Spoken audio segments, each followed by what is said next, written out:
Aloha and mahalo for tuning in to our continued coverage of the Doko Ga TV Adventure Mania Non-Stop Travel Alaska Video Diary Series.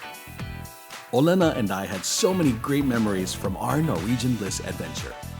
This was our first time in Alaska, so over the last couple of weeks, we got to explore the greatness of the 49th state and share the excitement and awe of discovery with the 808 group and all of you watching at home. Today, we'd spend our time exploring the many activities and dining options. I know, any excuse to eat is always a priority for us, here on this city on the sea. In parallel to the greatness that is Alaska, our experience on the Norwegian Bliss was equal parts impressive, fun, and unforgettable. First up, on our Norwegian Bliss excellent adventure itinerary, Olena and I were prepared to take on the amazing pools and massive water slide that actually hangs over the side of the Bliss. As we were waiting our turn, we noticed something very alarming. Some folks didn't quite make it through the entire tube and ended up sliding backwards, which for me meant that's exactly what would happen if I tried it. So we're here at the Norwegian Bliss Winter Aquatic Olympics here with the Olympiad. Olena Hugh. Olena, how are you feeling today? Nervous because it looks scary and I also don't want to get stuck. Okay, yes, let's talk about that challenge for a bit. We've seen a number of competitors fail to get to the end. How are you going to take that challenge? I'm going to try to just close my eyes and hold tight. Now, does it have anything to do with your school spirit and personal pride? Yes, everything to do with that. Olena! Sheer fear, but she's digging deep right now. You can do it! I'm afraid of heights, so that alone would make me throw up. Yep, it's just the queen of all things. Oh. Competitors trying to psych her out. Look at this. Suspense builds. Tension mounts.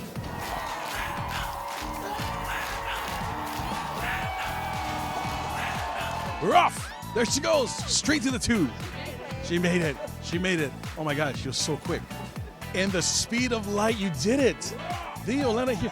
Oh my God. Like a blur of light. You just shot past to the ending right there. How does it feel? Oh, good. I think my hands are trembling. It's pretty scary. So we were standing up there for a while and I felt like I was getting all dry because of the sun. And obviously the girl before me didn't make it. And so you go in and then you're standing on a thing with footprints and there's water behind you. And it says like in a robot voice, 3, 2, 1. And then it drops out. And I just closed my eyes and I held everything super tight. There was like yeah. thousands of people that were lined up here cheering you. As we continued our aquatic escapades, Olena challenged me to a dog paddle swimming competition, which was the only way I'd have any chance of keeping up with her because she surfs and does competitive and rough water swimming. Labrador, brah. Labrador. Oh, one paw. Boom. Right there. Unbeknownst to her, Polly's dog paddle was pretty fierce. You look like you went in something, but you didn't. You just showered. Actually, I did the 37th drop on the slide there. I was so inspired by Olena's performance. I have a feeling with her as my coach, I can pull this off. I believe in you. You've got it. I think I can actually reach the end. Go for the gold. I'm gonna go for the gold. What's your technique going into this? Using my pure body weight and fat density, I'm gonna just wiggle on through until I actually finish. So, yeah. All right, let's do this. Let's do this. We have the youngest competitor here. He won't even look at us. He's so into the game. And he's off. Look at that. And he's off. Cheers. Cheers.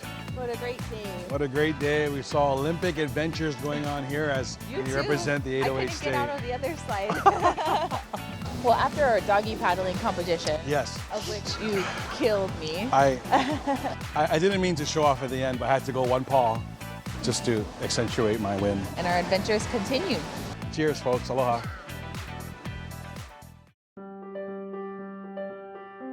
Aloha and welcome back to our ongoing adventures here on the Norwegian Bliss. I can pretty much say with fair certainty that probably one of our most favorite experiences on the Bliss has been in some part responsible, or in all parts responsible, by this guy. This is Executive Chef Roger Gavankar. Roger, aloha. Welcome to Doko Ga TV. And we were just amazed at how many types of food and dishes and selections you have on there? NCL is all about food. I can tell you that. We have altogether 31 dining outlets, including the alfresco. On the buffet, we try to accommodate the whole world in that whole buffet. There's different themes to accommodate different cultures, so they can enjoy everything. Every cruise we order fresh food, fresh seafood. That is enough for one cruise in Ocean Blue. Also the lobsters what we serve are live lobsters. Yes, yes. So That's really sweet. those are really sweet, Maine lobsters. And whatever is for Ocean Blue, it's all fresh. We don't use frozen products here. And so it must take a great team to put all this together. Can you tell us more about how many restaurants you have and how many people, as far as in the kitchen, are preparing those delicious meals? I have one chef de cuisine, I have one specialized sous chef. After that, we have 8 executive sous chefs who report directly to either the specialized sous chef or the chef de cuisine, which directly report to me. And then we have 24 chef tonards who look out after each outlet. Like we are in Ocean Blue, so Ocean Blue has a separate chef tonard who looks after that outlet, and then he reports to the sous chef who looks after Ocean Blue and Italian. So that's how it is planned. It is a very well planned and organized event which we execute. Do you remember the first dish that you made that you're like, Omelette. yes? Okay, omelette. Okay. That was the first question asked to me when I started my apprentice. What do you know to cook? I told them omelette. When they say making the perfect omelet is the hardest thing to do. It is the hardest thing to do. Yeah. How old were you when you first made your omelet? Or your first thing you cooked? I'm just curious. 18 years. 18 years old? 18 years and 13 days. Okay. You remember those days. You remember those days. You remember those days. I remember driving through a lot of McDonald's and kind of restaurants when I was 18. No, actually, my mother is a very good cook, so if she is not around, she always taught me what to do, how to make your own food. So I'm cooking from long time, like the house food, when I was very small. So I'm used to, that's where I got it from. So she is a very, very good cook. Norwegian Cruise Line is the best cruise line, I can say. You should definitely come on Bliss or to NCL and try the different outlets, try the freestyle cruising. Again, this has been a very special Norwegian Bliss non-stop travel Doko Ga TV adventures with Olena Hugh, and we are spending some quality time with the executive chef, Roger Vikamankar. Thank you so much for tuning in. Chef, thank you so much. Thank you. And we will continue. I think we have a few nights left, so we're going to eat as much as possible. Yeah, please go ahead. We have a lot of stock. Perfect.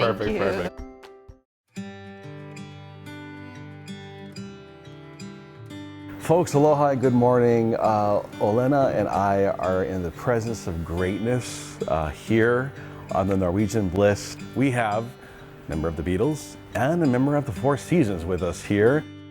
Guys, thank you for joining us this morning. No worries, thank you for having us. It's an honor to be in your presence. If we can start at the very end, Chris, Beatles, do you have a favorite song? My favorite song has always been, since I was a kid, a song called Good Morning off the Sgt. Pepper album. Yeah, it's always been my favorite. I really like the cockerel at the beginning, and as a kid that was still my favorite song. Coming from the UK, how much of an honor is it to depict someone from the Beatles? Great. Yeah, I love it. I'm a drummer, I play Ringo Starr, and ever since I was a little kid, my dad would buy me Beatles albums as I got older, and I just was obsessed with the drumming on the Beatles songs. So then when I got older and I started playing it, we probably do 60, 65 songs. That's a lot of songs. That's a lot of songs. That's a lot of singing and playing. Since I've been a fan of Frankie Valli of the Four Seasons ever since my grandfather and father used to always buy me the 45s. If anybody remembers 45s? Mitch, you play Nick, right? Yes. From the Four Seasons. Nick Massey. Give us a little bit of rundown. What kind of preparation is required? With Jersey Boys, it's a Broadway musical, so the show has been on the ship since the ship opened in 2018, I think. And every 6 months they hire a whole new cast. It's the full cast for the full 6 months. Tell me about your performing history coming from Australia and if you were a fan of the Four Seasons prior. I had seen the show Jersey Boys and I'd recognized some of the songs, just how you like, I'm 27, so I didn't really grow up with that music, and my parents weren't. I think they were more Beatles fans than Four Seasons. I think you're one or the other. But I did recognize the songs because they're everywhere. But yeah, I watched the show in Australia years and years ago, and I loved it. I watched it a few times. So I am a low singer, so I went into the audition knowing that they would be looking at me for the character of Nick Massey.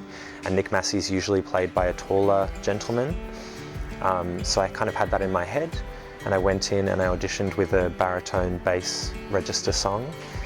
And they immediately saw like, oh, this guy would be great for Nick Massey. And so they gave me the lines to practice and then come back the next day to try and show them that I could be that role.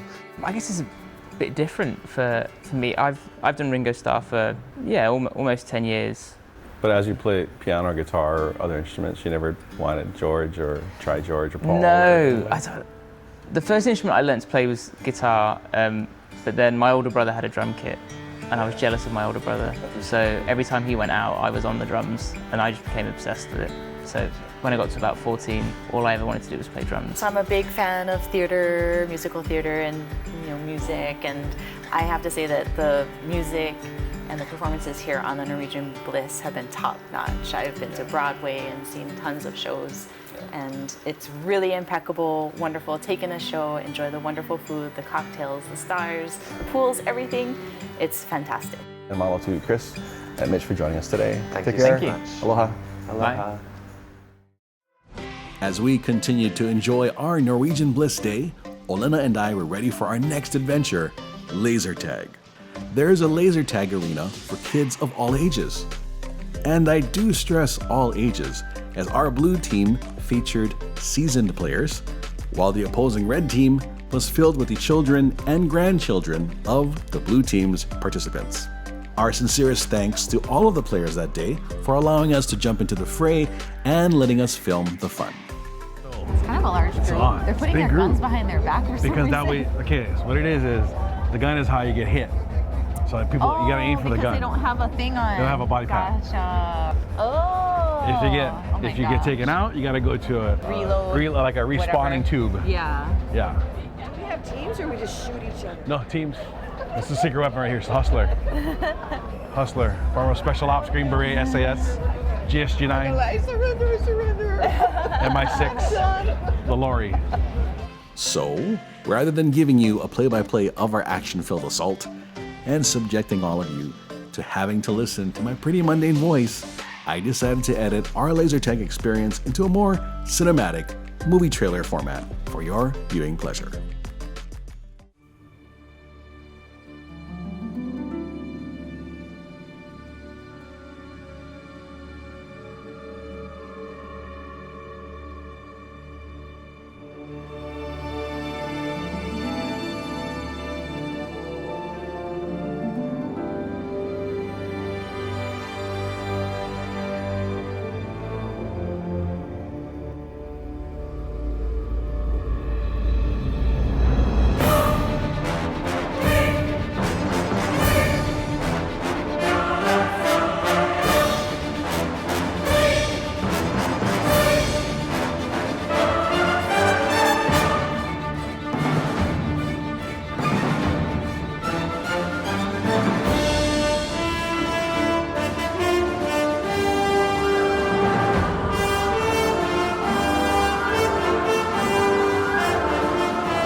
That was a lot of fun. It was great, and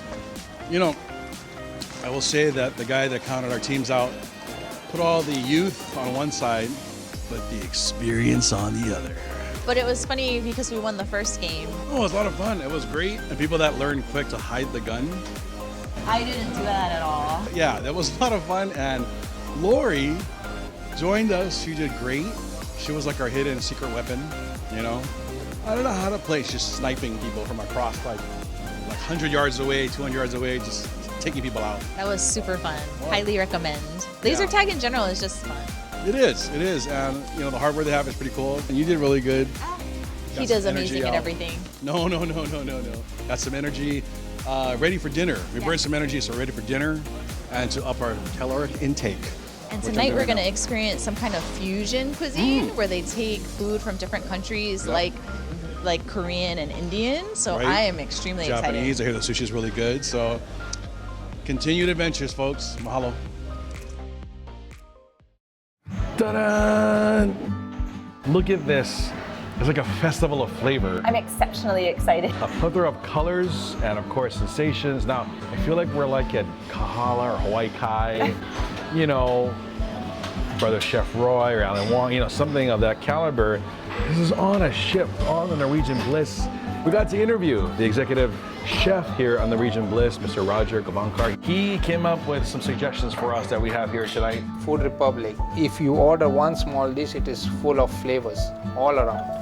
You can eat anything on Food Republic. The whole menu? That is whole menu. Okay. What is the vision behind Food Republic? It is to compile different cultures together. It is all about fusion. Bulgogi Pani Puri. Pani Puri is an Indian food.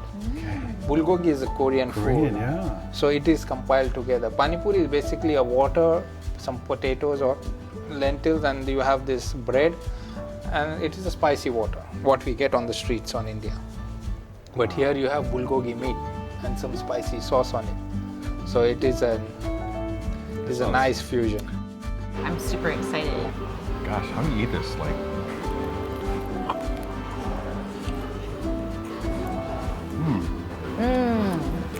A little spicy, a little sweet, crunchy. Take two. That's delicious. I will say this is absolutely fantastic. That's tasty. Want some kick to that, huh? Do you eat spicy stuff? You like spicy stuff? Medium. What's the level below medium? Non-existent? Mild. Mild. That's the word I'm looking for. Okay. You need to try this lamb rogan josh dumpling. It is fresh corn ponzu sauce, and then you have dumpling with lamb rogan josh. Lamb rogan josh is an Indian way of cooking lamb, which has been stuffed in the dumpling and served on the fresh corn sauce. Lamb dumpling, a pillow of happiness. A pillow of happiness. Oh, look at that. There goes every nomination again. You're checking out my Instagram profile. I am. As I do daily. Okay, it's gonna be fabulous, I can tell. Yep. It's kind of as if each dish is a palate cleanser for the next dish anyway, right? Some kind of curry. Yep. We always refer to that as butterfish back home. But this is a black cod skewer. This came highly recommended as well. Wow. I gotta admit something. What? I hate onions. And I'm looking at that and I'm like, let me customize it for you. Let me take a moment. I happen to love onions. To so just, put this on Polly's piece here. Put this on Polly's piece. I very elegantly avoid onions. Not a problem, because that's where Polly can come in and help you. Yes, thank you. Yeah. Okay. Okay. Perfect. I saw it and I was like, it's like konnichiwa butterfish. Is it? That's on excellent. A skewer? That's unheard of. Yeah. Holy cow. That's excellent. Just the level keeps getting elevated. I've been staring at this quite a while here. Chef, they talk about the pork belly. Look at that. It's like a giant block of like kalyuk or something. Look at that. Oh, that's perfectly done. And all that out. What's kalyuk? That's kalyuk? Are you serious? Kalyuk meat. Wonderful fatty pork that you find at your favorite Chinese restaurant. Oh, I'm a bad Chinese. Now we're gonna do the elegant thing and actually pull one layer off. Let's do this. Cheers.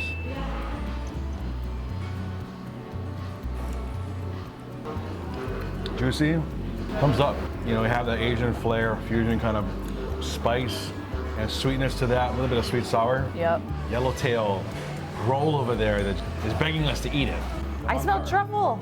There's truffle in there. Oh my God. I'm trying to keep my... I smell the truffle. It looks like it has crab on the inside with maybe like a hamachi on top. Little yellowtail. Oh. And of course, this nice little, I want to say it right, it's like a truffle panko, you know, kind of like a halo of a goodness that's ready to be had. Are you sure? Can I do this first? Okay. Please. Gosh. No. And you have to eat it in one bite, right? Oh, one bite, easily. Look at that magic. Oh my God. I'll just do a touch. Wait, hold on. Take a breath. Okay, proceed. Roll in. The crab yellowtail truffle oil panko crusted halo That's like flavor. a California roll to the max. I think it's more like a Beverly Hills roll. Just something that magical. Okay, we're rounding the corner. This is a crispy salmon sushi roll. Oh yes. Nice and crispy, crunchy, panko on the outside. That's very nice. Yeah. It's like the deep fried spam musubi at the kitchen on Maui. World-renowned Maui no Koi deep fried spam musubi. Similar. I gotta Excellent hit choice. that egg. You gotta hit the We'll egg. see you later. Mahalo for tuning in. I'm gonna let her eat. Take care, folks. Aloha.